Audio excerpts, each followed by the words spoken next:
Hello, I'm an Eternus Ivy 1 trick, and I made a nasty little Ivy build. This build is supposed to be melee/tank themed and inspired by Cyrus and built upon build 56899.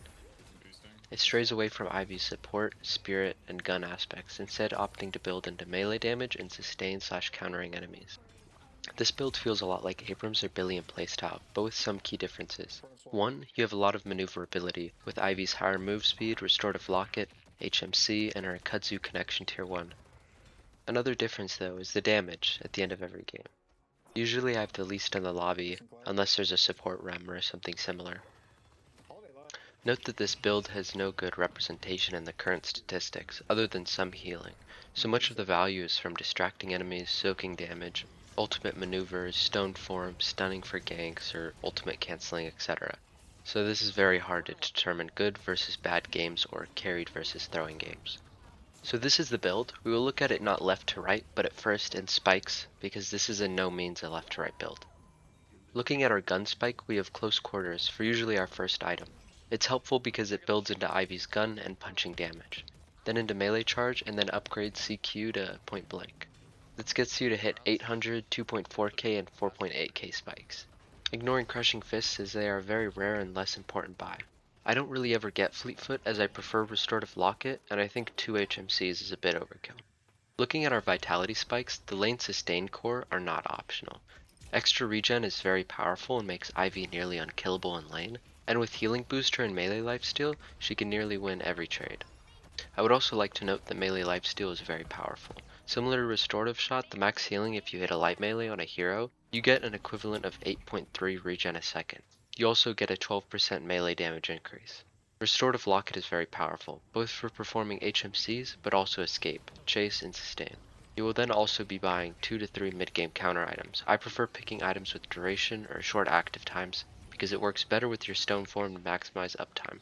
For example, in a 1v1 with a gun character, you could have metal skin and return fire, so you metal skin for 5 seconds, then stone form plus stun, then return fire, then you'll be back to metal skin. Now for spirit spike. For core, you only have compressed cooldown and mystic expansion, both going on your stone form, and might be upgraded later. Expansion helps you confirm stone forms, as we won't be getting slowing hex or vortex whip for the core of this build, and since we are building a lot of active items, we will be building transcendent cooldown. We will also be building duration, mostly for our active items, but extra fly and stun are nice. We also will get Echo Shard, as it is very powerful in stone form for double stuns and extra healing. So that is my decision making in this build. I'm not very good at build making, and I'm relatively new to Deadlock and MOBAs, so this build could definitely use some work, but it is really fun to play. Now into gameplay. It looks bad. It looks really bad. Not only do melee clips make people look really bad, both for the person meleeing and the person getting meleeing, this build revolves around you dying for the cause. So it's not a really flashy playstyle. You're supposed to sacrifice your life, not for usual things like objectives, but for things like baiting the other team's hyper carry into a bad fight, or to chase you when they shouldn't. The value of this build is quite odd, and not very tangible. This is kind of bad.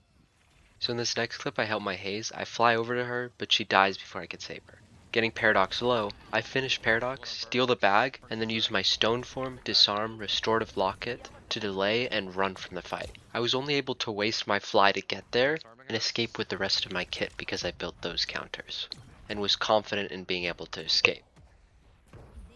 This is a great bait clip. Not only did I steal the bag back, I confirmed a trade, and I also baited the Infernus into pushing me, leading to his death, and potentially being the reason we won the next turn fight. Mangox is up again.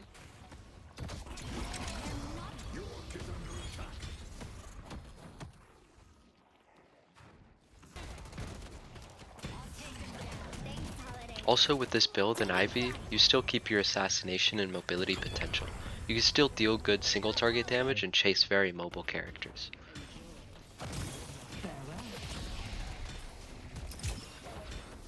Victor, fuck him up. This is why we duo, man. Clean? So in this clip, their team is looking to depot earn. Potentially they were just baiting it, but we're able to jump them. I ate Lash ult, then stun Infernus and Lash into Bunny and Sinclair copy. Then it was my mistake, but I thought we would all push up to try and get more kills, but they backed up for earn. Since I built Spirit Resist and Spellbreaker, I survived, and because I got so low, they pushed up into my Vendor, getting McGinnis to half, making her die early in Urn fight.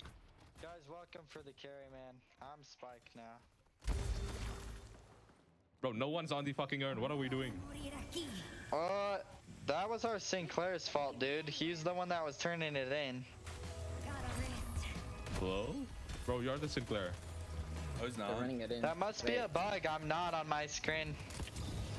You could also see in this clip that because of their composition, heavy spirit damage, I decided to rush Spirit Resilience and Spellbreaker before I even got point blank. The heavy hit to my damage is okay.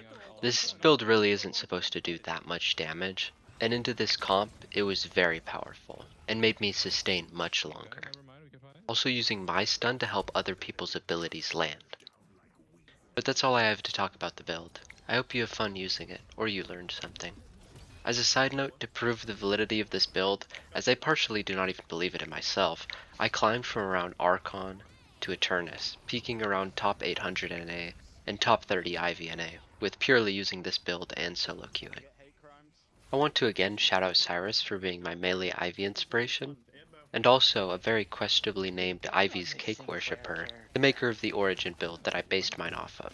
At that fucking urn, yes sir. I deserve this, Ern.